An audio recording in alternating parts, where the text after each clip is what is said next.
Hi there, welcome back to the YouTube channel. I'm back again with yet another deck, and we're still just doing some random cards this week.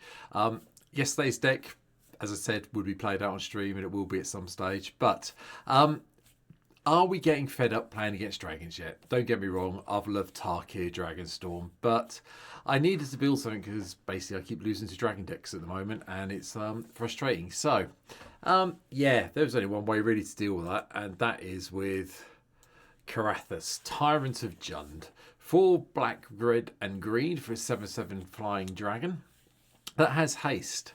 But when Karrthus, Tyrant of Jund, enters the battlefield, gain control of all dragons and then untap all dragons. Other dragon creatures you control have haste. Yeah. If this isn't an anti-Dragonstorm dragon deck that has ever been produced, it's this card. For some reason, I've never covered it before here on the YouTube channel, so it made sense that I was getting a little bit fed up and I was trying to think of a way. But turning everyone's dragons against them, yeah, that sounded like a good plan. Obviously, he needs some friends to go with him, so, you know. But here's what today's deck really does look like. Oh, but before I go any further, sorry about the tint on the glasses. I've just been outside doing some work before I recorded this one. It's quite sunny outside today, but they'll probably fade as we go through the video. I'm not hiding a hangover or anything, I promise you. Right, anyway, today's deck is like this. So, at the beginning, one Planeswalker. We are playing dragons, so Sark and Fireblood made perfect sense to be in the deck today. From there, we go to Creature Land. So, we've got the Ignoble Hierarch. I do quite like the alternate artwork here from this version of Modern. Exalted, 1 green, taps for the 3 colours we need to make Karrthus play, so that's there.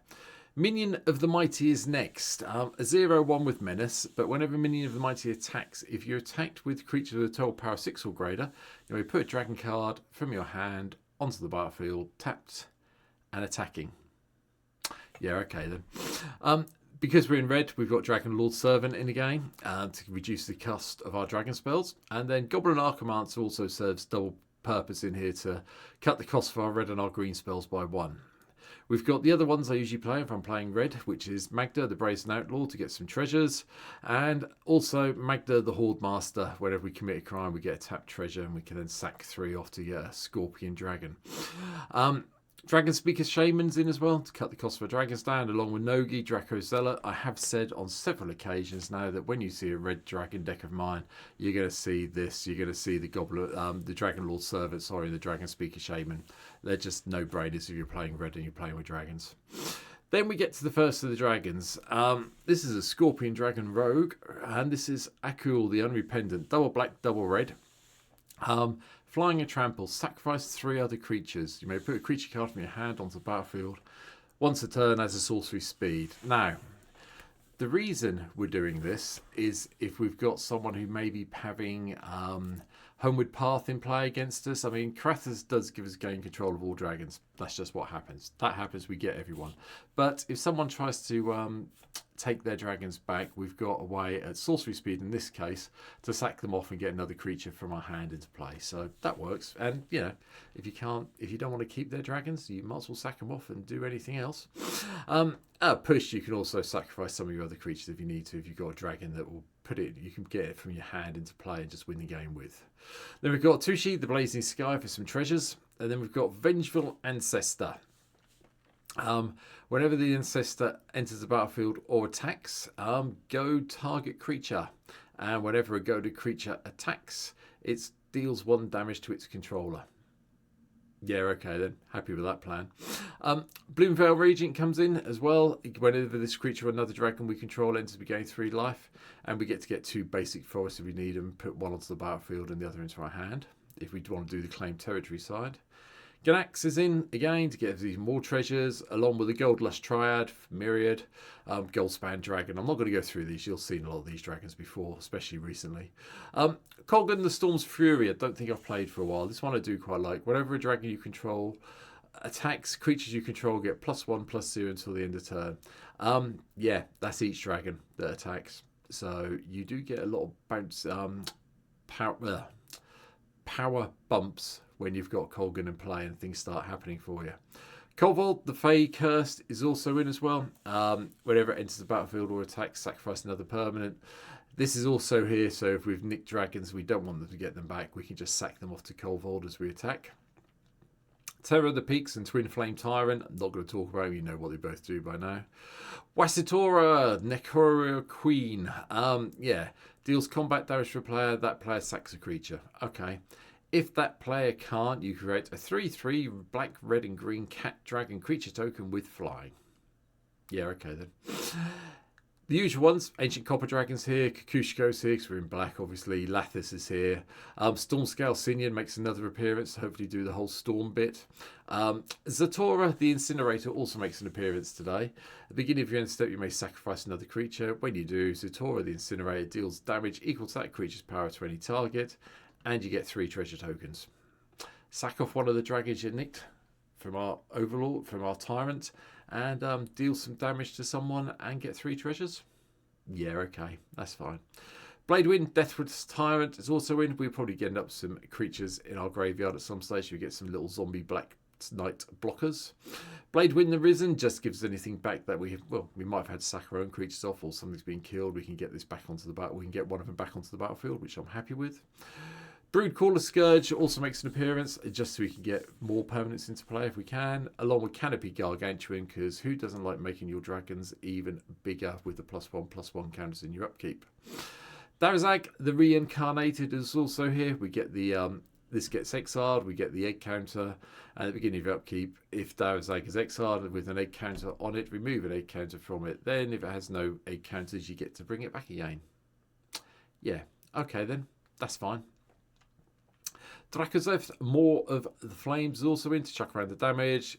And then Karrthus, Unrivaled Ancient. I'll be honest, I completely forgot this card even existed. It probably should have been summoned in the other green and red decks. So I went and picked one up this morning when I remembered about it to build this deck. And it add tax, add X mana of any combination where X is the total power of the attacking creatures. Notice that bit, the total power. If you're attacking with a whole host of dragons, you're going to end up with a whole load of mana to play with in your second main phase. And until the end of turn, you don't lose this mana as steps and phases end. Ridiculously good, very happy, yes please. Old Nullbone gives even more treasures, and then the Colossal Grave Reaver also makes an appearance today, just to get some of our cards back from our graveyard onto the battlefield. That's fine. Sorceries. A little bit of Rampant Farseek, Nature's Law, Rampant Growth, 3 Visits, Cultivate. Then some control stuff with Chain Reaction and Damnation. Venture Forth also, just to go and get a random land. Crux of Fate is probably the better one of the Damnation type effects, because we're always going to choose Destroy all non-dragon creatures, assuming we've got Karrthus in play with Nick some dragons. Living Death is just here for some fun, in case we end up with a whole load of dragons in our graveyard and we can get them all back. That's fine by me. And then a bit more board control with Blasphemous Act. Artifacts, well, we're playing a dragon deck. Mox Jasper's here. That's fine by me. Mox Tantalite, Soul Talisman, Soul Ring all make an appearance. Altar of Dementia is another way we've got of sacrificing some of the dragons off we've got. There's been an uptick recently in propaganda type effects. So having another way of winning the game by sacrificing creatures to mill people out is quite good fun. We also got it here basically because of Living Death. It might be that we can sack our whole board off, leave it all in the graveyard, and then cast, hopefully get Living Death off without it being cancelled. Countered, sorry, not cancelled, countered. And yeah, bring them all back. So yay. Signet for ramp along with one of each of the respective talismans of the correct colour. 2 more ways of sacking things off. Ashnod's Altar to give us mana and Phyrexian Altar to give us coloured mana. And then Birthing Pod. Yeah, Birthing Pod's here. Sack a creature, go and find a creature with value mana 1 or more and put onto the battlefield. That's fine, cope with that. 5 enchantments. Dragon Tempest is no-brainer. We're in a dragon deck at the end of the day. Garruk's Uprising to give us some card draw. Encroaching Dragonstorm to go and fetch out some more of our basic lands. Frontier Siege is in just to do the Khan's bit and give us even more mana. Although, if we're playing against someone who's playing small stuff, Dragons isn't a bad choice for this one to do the fighting bit. And at some stage, I will get Dracogenesis on the board.